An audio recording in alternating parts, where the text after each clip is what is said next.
Hey everyone. I don't know what day we are on quarantine now, but we're about, what, 3 weeks into this? I don't have to tell you guys what's going on. I don't even have to mention that we're living in crazy times. Oh, it's so unprecedented because we all know that at this point. I guess I'm just gonna be making this video to tell you guys how I've been dealing with it. Yeah, just talk about myself even more.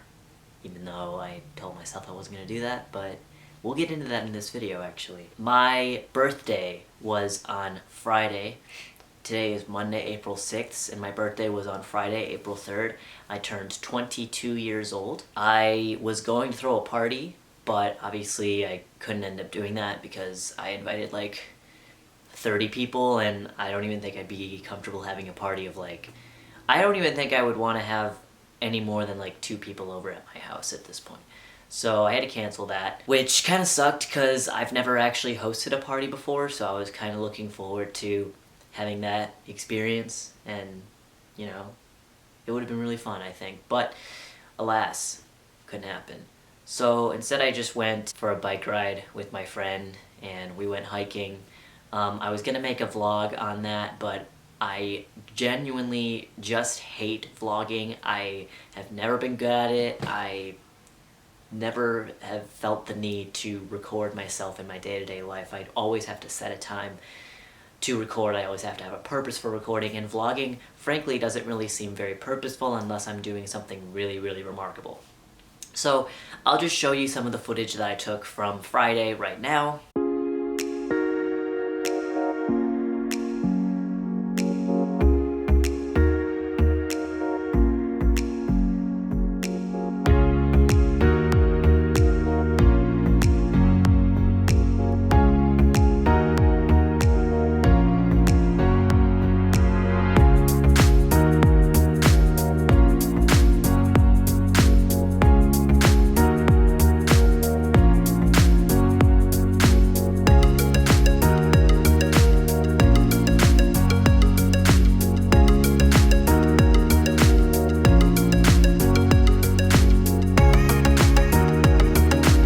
And yeah, there's my birthday quarantine vlog for you, if you were interested in that. My school is currently doing all of their classes online, which is not super difficult because I am a communication major with a minor in philosophy, so all of my classes are lecture-based. So it's not terribly difficult to move it to online. So I was at first very concerned about my ability to remain productive and motivated, which is a valid concern. How have I been living my life lately? I've been getting up at 2 p.m.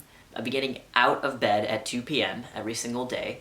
Normally I would be, that kind of behavior would send me into a very deep depression, but I have a lot of self-forgiveness for myself for living that way. I am up from 2, well, I wake up at around 11:30 and then I stay in my bed. I don't start my physical day usually around 2 p.m. And I'm just being really real about that. That's normally the kind of thing that I would lie about, but I don't really feel a need to lie about it because I know that I am not alone in that.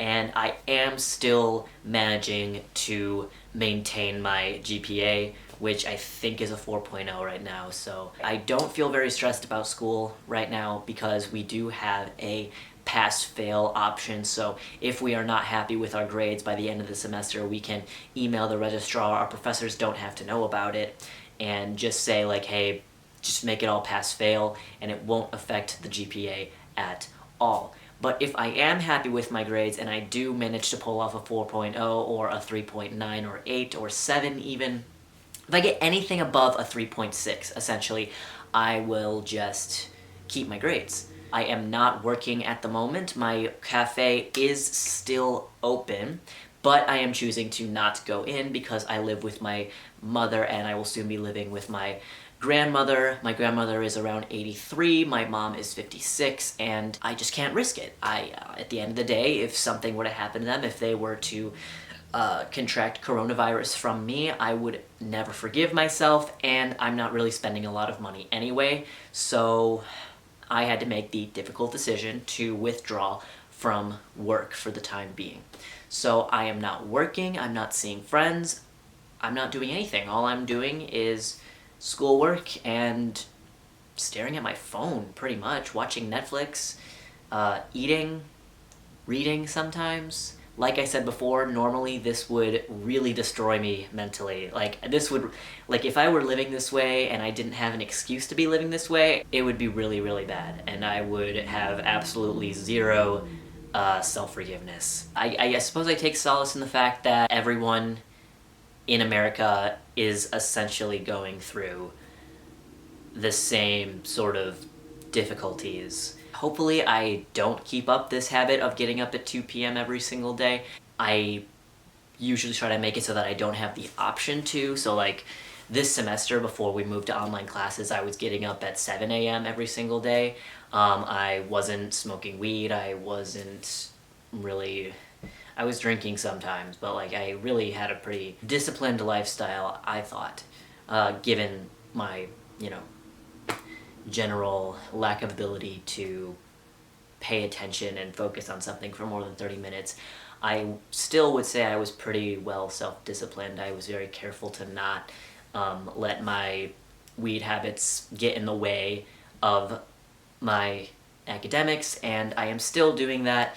I'm actually quite proud of myself. I'm not too proud of I don't want to be too proud of myself for this, but I'm proud that I am not smoking weed every hour of every day. I do it every other day, and I will never get high before I finish all of my academic work that needs to get done that day. That is just not something that I can do. I cannot work while I'm intoxicated with anything. Every other day I don't smoke at all, and then every other day I smoke in the evening after I get all of my work done. But nonetheless, my work needs to be getting done every single day, whether or not I plan on smoking weed that day or not. So, that is how I've been doing academically. I think I am doing decently. I am not super stressed. I'm not, like I said, I'm trying to not get too angry at myself, because at the end of the day, that doesn't solve anything. And the sooner I convince myself of that, the better. So, because I've had a lot of time to spend by myself, I also have a lot of time for self-reflection. And this, I learned this, I didn't learn this idea, but like I've been listening to a lot of Allie Stuckey's podcast, Relatable, which is mainly geared toward 30-year-old Christian conservative women, and I am a 22-year-old liberal, agnostic, trans man. So I am not exactly the target audience, but that is okay. I like listening to her. I like the way she explains things. I think she is very intelligent and articulate, and it seems like all of her podcast episodes are quite well researched, even though about 85% of the things that she says make me cringe pretty hard. But she did say this one thing where it was very brief. She criticizes the self-love movement quite a bit. I don't know if I would necessarily call it a movement. It's more of just like an attitude that I guess is more popular. I feel like movement is too strong a word for it. But she criticizes self-love quite a bit. She thinks that self-love is inherently toxic and unbiblical, even though the fact that it's unbiblical isn't really relevant to me because I'm not really trying to live by the Bible, clearly. She did say this one thing where she said that self-reflection, I'm sorry, I can't remember what episode this was from, but she said that there is such a thing as too much self-reflection. And I had to kind of pause and think about that for a little bit, and I actually brought it up with my therapist because I am somebody who doesn't like to, but just ends up sort of self-reflecting quite a bit. I kind of was thinking about, like, has this, like, amount of self-reflection that I've done on myself been more of a... has it done more harm than good to me? I transitioned due to self-reflection, and the reason why I had an immense amount of self-reflection was because at the time I was sort of in my own little quarantine because I had broken my pelvis and I was bedridden. I had to stay in my bed for 2 weeks, and I came out of it a different gender. And now I have to stay at home for longer than 2 weeks, and hopefully I won't come out of it a different gender, but I have been thinking about it a lot. Not just my gender, but just like myself and who I want to be, and I think it's gotten to be a little bit much, and I'm trying to sort of... I feel like it's preventing me from being practical and researching practical things and making practical videos of things that are other than myself. I think at the end of the day, you really kind of run into this danger of where too much self-reflection can actually make you extremely narcissistic. And I think that I am a bit of a narcissist. I don't want to be, but I'm trying to, I guess, sort of think about others, or think about, you know, ways that I can make myself useful, and more focusing just on that rather than like how I want to present myself to the world, because that's really all that self-reflection, no, that's not all that self-reflection comes down to, but for me personally, that's kind of what it comes down to.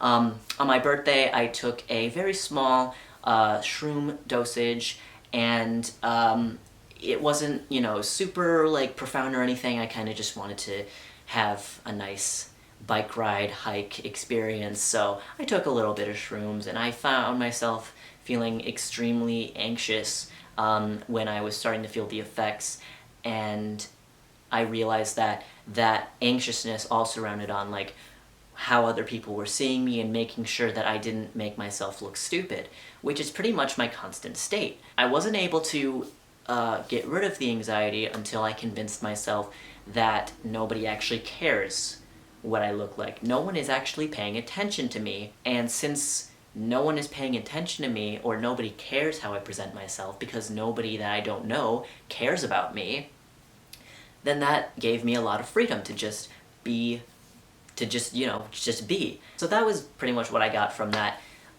mini shroom trip on Friday. I probably won't be doing any psychedelics for the next couple of months. That was one of 2 of my psychedelic trips per year. The last time I did shrooms was the one I did the video on when I took 3 grams alone on the farm. And so yeah, I have 1 more this year, and then I'm done until pretty much next spring or summer. Yeah, that's pretty much all I had to say. Just a little update and some thoughts, some insights, I guess, I could offer you. But yeah, do you think that too much self-reflection can be a bad thing, or do you think that self-reflection is inherently always a good thing? Let me know in the comments. That's all for today, and thank you guys so much for watching. I will see you in the next video.